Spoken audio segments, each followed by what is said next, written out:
What's going on, everybody? Welcome on in the Vikings Now by Chat Sports. My name is Patrick Siepman, and coming up on today's show, I want to dive into some Minnesota Vikings training camp winners and losers. I got 5 winners, 3 losers for you guys. Now, this is just based off the training camp practices we have seen so far, so you can see some guys rise, even some losers on the list. They could end up being winners when it's all said and done. But I want to get the pulse of the fan base here on the channel, a little check. If you guys are subscribed to the channel, just give me a SKOL down below in the comment section. We'll give you guys a future shout out on a future show. And if you guys aren't subscribed, change that. Please hit that subscribe button. Football is back.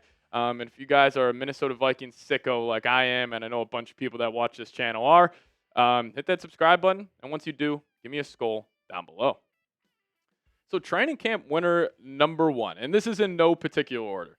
But I do want to lead off here with Donovan Jackson because we haven't really talked about Donovan Jackson too much. He's been kind of an under-the-radar player so far at Vikings training camp. And, obviously the Vikings spending the 24th overall pick on him. They were very high on this guy coming out of Ohio State. Now, he did play left tackle for the Buckeyes this past season.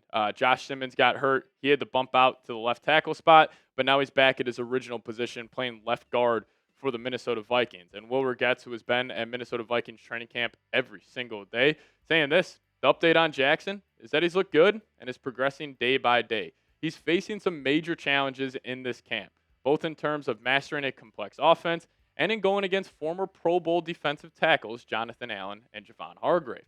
Within that context, the Vikings aren't expecting Jackson to be flawless, but they are expecting him to learn and grow. And that's a good point. It's an iron sharpens iron situation with D-Jack because he is going against Allen and Hargrave. But in terms of Donovan Jackson, I think this Vikings coaching staff is clearly very, very high on him because during the NFL draft, they had a lot of teams trying to trade up to pick number 24. And with the Vikings only having 4 picks in the entire draft at the start of it, a lot of people thought that they were a likely trade down target for the first round selection. But what did they do? They stick and they picked, and they went with Donovan Jackson, guard out of Ohio State. And I think he is going to develop nicely because he has some great veterans on that offensive line. Ryan Kelly, Brian O'Neill, even I would consider Christian Darrisaw a veteran at this point. And with him going up against some great defensive tackles, Jonathan Allen, Javon Hargrave, I think the sky's the limit for this guy. I was very high on him before the pre-draft process.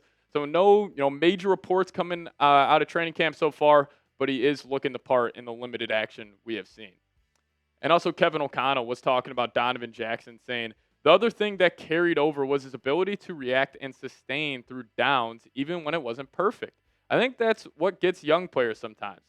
It's not the plays that you do your job and you get commended for it. It's the, hey, you do get beat quickly, can you recover and not just make the total down a loss? And there was a play that hits my mind. Jonathan Allen kind of got him off balance with a hump move that Jonathan's really good at as a strong 3 technique rusher. But then he obviously was able to come back from that and not make it a total loss on that play. So, I'm excited also to see Donovan Jackson on the preseason film. I think that's where we'll get the best look at him, at least just from a fan's perspective. Now, these coaches are getting a good look at him right now, but once you dive into the all 22, really see what he's all about. But he is a massive human being. He is a mauler at that offensive line. So, first round pick for the Vikes. D. Jackson, he's looking good. At least the early reports from training camp indicate that.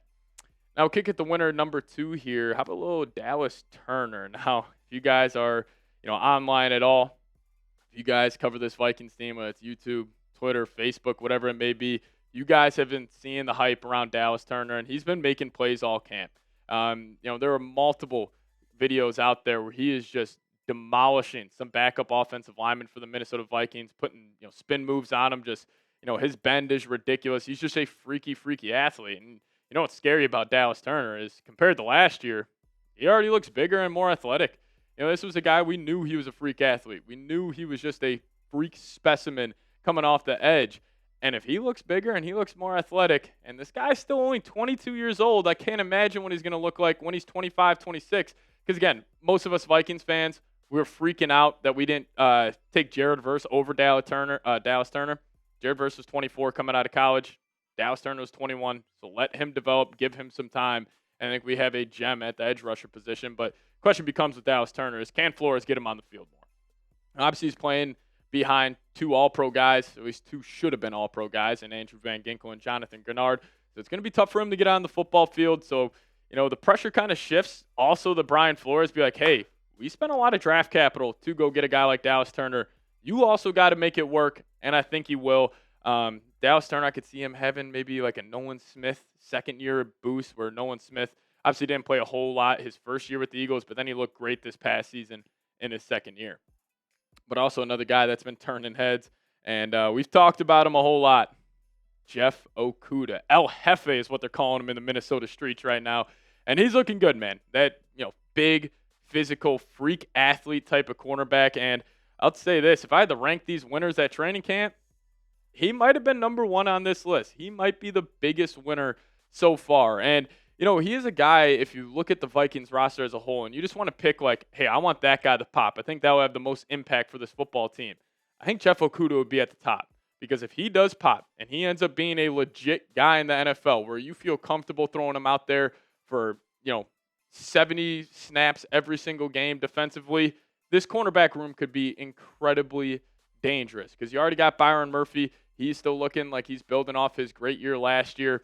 You got Isaiah Rodgers. And if you just add Jeff Okudah, that also allows like Mai Blackman, not a lot of pressure on him. He can just be that rotational corner as he is still working back from the torn ACL. So, again, this is training camp hype.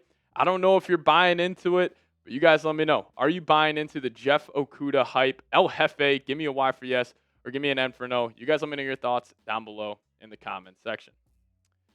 Now, we'll dive into 2 more winners and 3 losers here in a second. But before we do so, I got to tell you guys about today's sponsor, and that is Factor Form, and specifically Daily Greens by Factor Form. If you guys head to factor75.com/Vikings chat, you guys will get 40% off plus free shipping on your first order. I have tried green supplements in the past, and I swore I was never going to try them again. It just wasn't really my thing until I tried Factor Form's Daily Greens. Now, most of us, let's be honest, we dread drinking greens, but Factor Form changed the game where you'll actually crave your greens. And Daily Greens is a greens powder by Factor Form you look forward to drinking. Just 1 scoop delivers 100% of your daily nutrients, filling nutrient gaps, supporting whole body health, and helping you feel your best. With a refreshing, citrusy, clean, and smooth taste that's actually enjoyable to drink, mix a single serve pack in water, and you're good to go. Daily Greens by Factor Form is made with real vegetables, packed with a whole serving of kale and spinach without tasting like it. So if you guys aren't a big vegetables person like I was, Factor Form's Daily Greens is the way to go, and they actually ranked number 1 in taste, texture, and aroma in a blind taste test, beating out the biggest names in the industry. So start your day right with Daily Greens by Factor Form at factor75.com/Vikings chat to get 40% off plus free shipping on your first order. That's factor75.com/Vikings chat for 40% off plus free shipping. Hit that link in the comments section and description of today's show, factor75.com/Vikings chat. All right, so let's round out our winners list here from training camp. Then we'll dive into some losers here in a second. But coming in at number 4, I don't even know if I can call this guy a winner since he's already a proven commodity in the NFL, one of the best wide receivers in the league. But I got to include Jordan Addison on this list.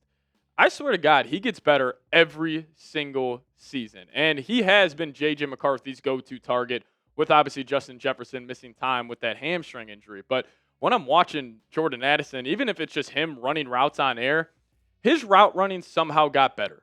Like, he looks more elusive. He's like bending the routes off at the top, where it almost looks like he's speed boosting coming out of these routes. I obviously know he's got great hands, but I will make him a winner on this list because, honestly, I think I underrate him. I think a lot of people underrate him, but in terms of just a skilled wide receiver and a guy that's mastering the wide receiver position in the NFL, Jordan Addison is at the top of that list because he's not the biggest, he's not the most athletic, but he just knows how to get open and he can just create space. And at the end of the day, at the wide receiver position, it's about creating space and catching the football and also having that over-the-top speeds, kind of the icing on the cake.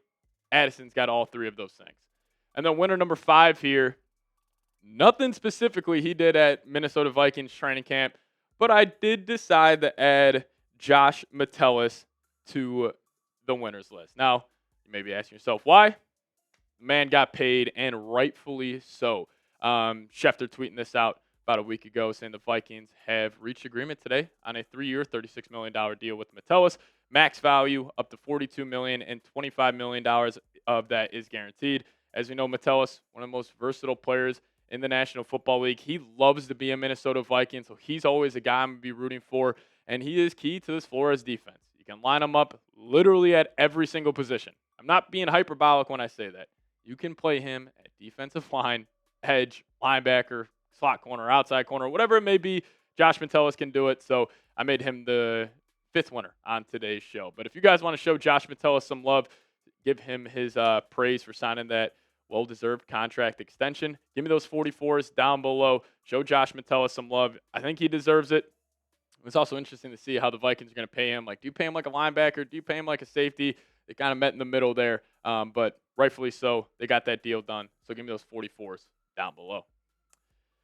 Now, the first loser here, and I don't want everybody freaking out because this is a guy I'm incredibly, incredibly high on. But I am going to put Mai Blackman on this list. And the biggest reason for this, it has nothing to do with, specifically Mai Blackman. It's more about Jeff Okudah, Zamia Vaughn, and Dwight McLeathern. Like, all 3 of those guys have been getting super, super high praise at training camp, and we really haven't heard anything on the Mai Blackman front. Now, obviously, he is coming off that torn ACL, so maybe he's just taking some time to get back to the full swing of things, and I feel terrible that he had to go through that injury last summer, but I think he just maybe has knocked his spot on the depth chart, maybe 1 or 2 spots after training camp. But again, that's because of the guys who are winners. It's because of Okudah, Zamia Vaughn, and Dwight McLeathern. Now, the second loser here from camp. Hate putting his name here, too, because I am the biggest Tai Chandler guy in the world. When the Vikings drafted Tai Chandler and Jalen Nailor, I was like, hey, that is your future RB2, and that's your future wide receiver 3. I was right about one of them being Jalen Nailor, but I wasn't right about Tai Chandler. And I think we're at the point where I'm going to start doubting if he ends up making this team, because Alec Lewis, actually of The Athletic, put out his current 53-man roster projection, and he didn't have Tai Chandler on there. He had the Vikings keeping 4 backs, obviously Mason, Aaron Jones, and it was actually Xavier Scott who ended up making the 3rd running back spot, and then obviously C.J. Ham, fullback at number 4. But 6'1", 220-pound running back from Maine. He's got some awesome hair as well, but he did spend the 2024 season on the Vikings practice squad. I think they probably just trust this guy a little more in blitz pickup, because that's definitely been an issue for Tai Chandler in the past. Maybe they view him having some kick return ability, but as it stands right now, unless Chandler has an unreal preseason, I got some doubts if he'll make the final 53-man roster. Now we're going to have another rookie on here. We're going to go 6th-round pick, Gavin Bartholomew, and he hasn't been out there at practice. And when you're a 6th-round pick in a loaded tight end room, it's going to be tough to make the roster, and especially if you're dealing with injuries. But also, Ben Urasek, UDFA tight end, he has also looked very promising. He was actually pulling down some unreal catches during the red zone drills for the Minnesota Vikings. So I'll give him some credit there. And again, I don't mean this to throw any slight at Gavin Bartholomew. He just hasn't been out there, and you already can lock in TJ Hawkinson, Josh Oliver, and if I had to call the 3rd tight end to make the final 53, I would probably go Ben Urasek over Bartholomew right now. But again, you have a good preseason game. You have a couple of good showings at the joint practices against the Patriots. That could change very, very fast. Now, we appreciate all of you guys watching today's show, and if you guys made it to the end of today's show, just hit me with a SKOL down below in the comments section. Shout out to all of you guys. Football is just around the corner, and I can't wait. And we will see you guys next time. As always, SKOL Vikes.